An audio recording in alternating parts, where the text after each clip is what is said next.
Welcome to the Days That Change Us podcast. My name is Jeremy Vaughn. Welcome to another episode. Today, we're going to be talking about the relationships that we have in our life and the redefining that can happen when we visit these relationships in our lives. And by relationships, I mean not just relationships to people, but maybe to habits that we have or things that we consume as well. So our relationship to some of these things in our lives often goes unchecked. They often go into autopilot. They go into a state of habitual repetition. And oftentimes they're a source of uh, maybe, let's call it a coping strategy for things in our life. They might be causing us harm unknowingly as well. And we don't tend to look at them right away if we do find something in our life causing us issues because we have associated something positive with it. And it may very well be something positive is attributed to it. Let's say, if we're stressed and we have a bite of chocolate, that inherently, maybe dark chocolate, inherently, that in its isolation is not a bad thing. I really try to encourage this with a lot of people that I work with, a lot of the men that I work with, that we want to try to get away from this black and white thinking, whether it's something that needs to be labeled good or bad. Because then if we take that case of dark chocolate, I like to have a bite of dark chocolate. Then if I've associated that thing with something bad, then I'm going to feel guilty. I'm going to maybe feel a little bit of shame about having it. And it takes away maybe the actual enjoyment of having the square of dark chocolate. So coming back to the point of relationships, something that I myself personally try to check in each month with is, what are a couple of relationships in my life that I'm wanting to take a better look at and redefine? And why this also associates with this theme of the podcast of the days that change us, because these days can also be days where we have an increase of awareness about maybe something in our life, a relationship in our life that is not really causing us a lot of positive outcomes, or outcomes where we're trying to get to.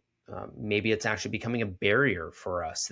Something about the relationship, and that's causing us a barrier to move towards where we want to go, but we don't see it until we become aware of it, and not to analyze it because we don't want to microanalyze our life, but there is a little bit of checking in with it, and some analysis of, is this actually something good for me? What do I want from this? So I'll share an example. This past month, I did no alcohol, and I am a fan of consuming dark chocolate.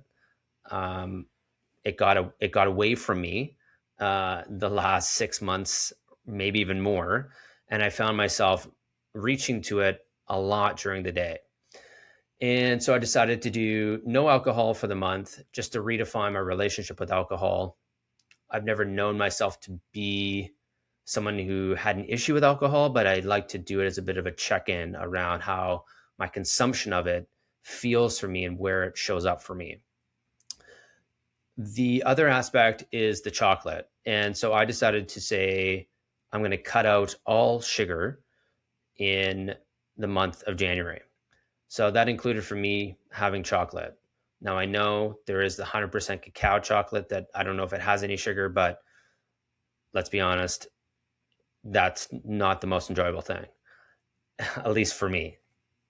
So I noticed myself throughout the month. I'll hone in on the chocolate piece and the sugar piece, because the alcohol piece was a great redefining of how I want alcohol to show up for me in my life, and what it means, and when I'm doing it, and maybe again how it looks like. So that was a really good just refresher for me that I come back to at least once a year, where I'm looking at my relationship to alcohol and really what I want from it in my life.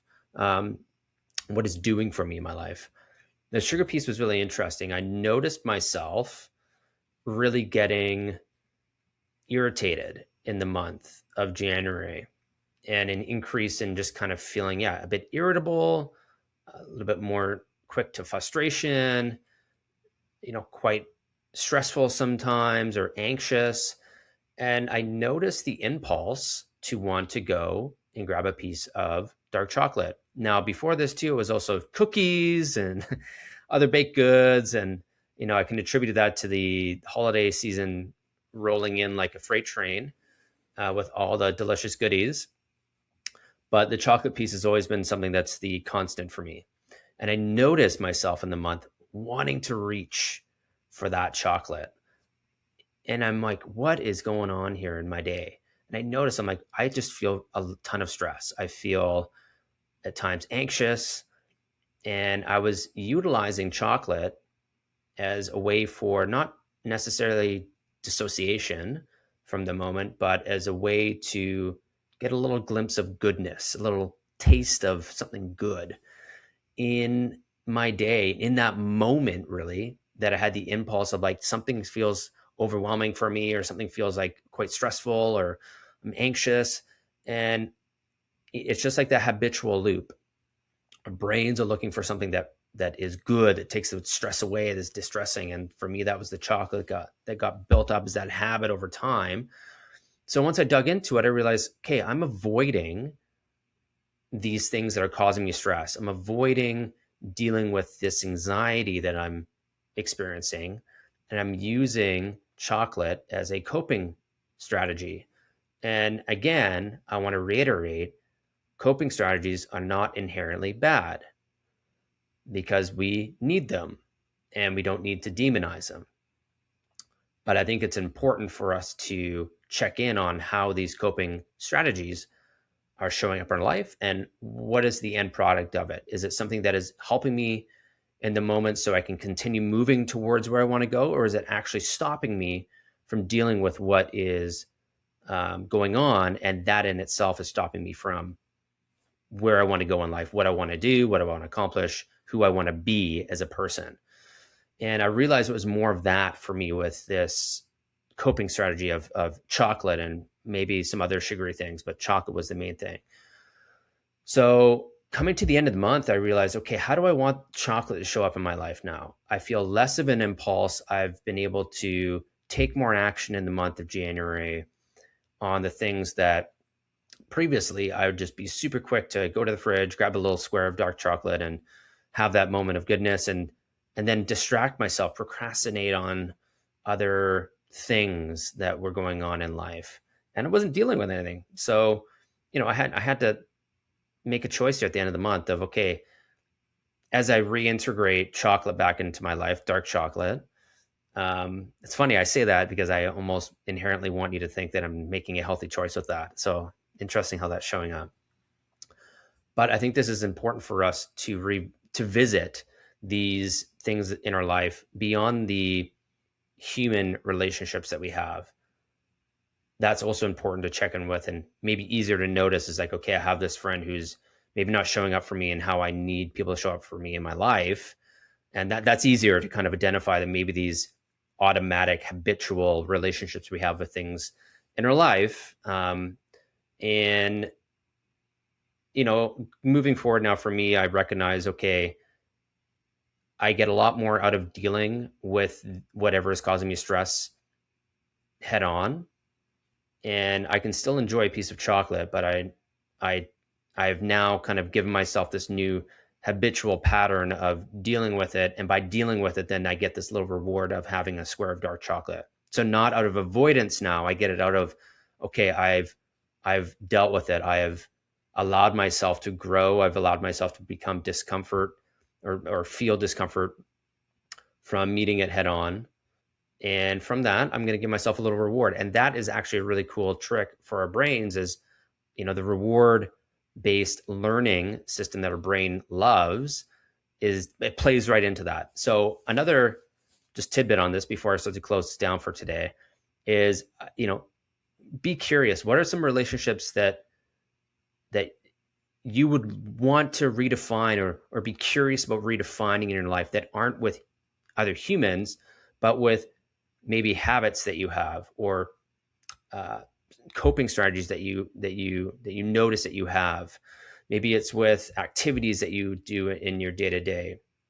Let's just say my relationship with my phone, or my relationship with social media, or my relationship with certain foods, or with alcohol, or with exercise. All these things can be looked at and redefined when we give ourselves the time and space to sit with it. And that helps us gain more awareness, but we still need to do something with that increase in awareness. And that is where the gold lies here is, okay, from the increased awareness, what action do I want to take about this now that's going to give me some fruit that is going to be worth the squeeze. The juice is worth the squeeze. That comes up here, because it is difficult. It is difficult to look at these relationships that we have that are causing us maybe harm, or have been a huge kind of crutch for us in our life. It takes hard work to look at them, to grow your understanding and your awareness of how it shows up, and be honest with yourself about how it shows up and how you're utilizing it. And then from there, the next hard choice is to do something about it, is to create a plan for yourself of how you want this thing to show up in your life moving forward. And it is going to take hard work. And again, like I mentioned before, is, hard choices need to be made for us to have more connected, fulfilled, loving lives. If we just go with the easy choice, then we end up in this pattern of creating more distress for ourselves. And just think about that. So I'd love for you to think about, what is a relationship in your life, or maybe a couple, that you would like to redefine or look at over the course of the next month. And more can come of this. And I really want to have conversations with other men about this, about what relationships, if they were to look at things honestly, that they would want to redefine. Because I think there's a lot of golden nuggets that we can get for our own lives by looking at that and looking at our relationships. I'll do a whole different one on relationships with other people, but I think this is a really important part. Have a great rest of your day. Thanks for tuning in. Thanks for all the love and support as I've started this podcast, and I really appreciate it. And I look forward to the future and what comes from that. Take care.